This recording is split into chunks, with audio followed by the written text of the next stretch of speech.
بیچارہ اسلم ایک غریب نہایتی ہونہار طالب علم تھا۔ اس کے والد ایک معمولی سی دکان پر کام کرتا تھا۔ ان کی تنخواہ بھی کم تھی۔ اسکول میں اسلم کا ایک دوست جواد تھا جو امیر گھرانے سے تعلق رکھتا تھا۔ ایک روز اسلم کے والد سڑک کے حادثے میں زخمی ہو کر معذور ہو گئے۔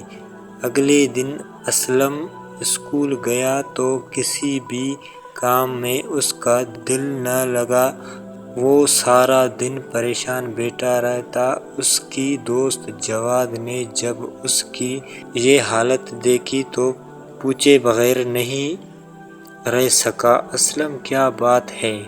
تم مجھے کیوں پریشان سی لگ رہے ہو؟ جواد نے پوچھا۔ کچھ نہیں، بس تھوڑا سا سر درد ہے۔ اسلم نے ٹالنا نہ چاہا۔ اگر کوئی پریشانی تو ہے مجھے بتائیں، مسئلے کا حل کروں۔ دوست ہوں، ضرور تمہاری مدد کروں گا۔ جواد سے اپنی دوست کی پریشانی دیکھی نہیں گئی تو اس نے پھر پوچھا۔ اسلم نے سوچا کہ وہ اگر جواد کو اپنا سارا مسئلہ بتائے گی تو شاید اس کے دل کا بوجھ کچھ کم ہو جائے۔ اسلم نے اپنے ابو جان کے بارے میں ساری باتیں جواد کو بتا دیں۔ جواد کو اسلم کے والد کے بارے میں سن کر بہت دکھ ہوا۔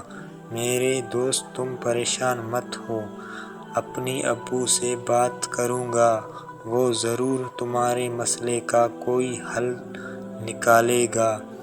جواد نے اپنے گھر پہنچے اپنے ابو کو اسلم کے بارے میں سب کچھ بتایا۔ یہ سب کچھ جان کر جواد کے ابو کا دل بھی غم سے بھر گیا اور انہوں نے اسلم کی مدد کرنے کا فیصلہ کیا۔ اگلے روز اتوار کی چھٹی تھی۔ اچانک اسلم کے گھر کے دروازے پر دستک ہوئی۔ اسلم نے دروازہ کھولا تو سامنے جواد کو اپنے ابو کے ساتھ کھڑا دیکھ کر وہ بہت ہی خوش ہوا اور انہیں اندر لے آیا۔ جواد کے ابو نے بات شروع کی اور اسلم کے ابو کو تسلی دی۔ آپ بالکل نہ گھبرائیں، جب تک مکمل صحیح نہیں ہو جاتے گھر کے خرچ کی طرف سے بے فکر ہو جائیں۔ دونوں خرچ اور اسلم کی فیس کا بندوبست بھی ہو جائے گا۔ ہمیشہ کوشش کریں گے آپ کے گھر والوں کا پوری طرح سے خیال رکھیں۔ اور جواد کی دوستی مضبوط ہو گئی۔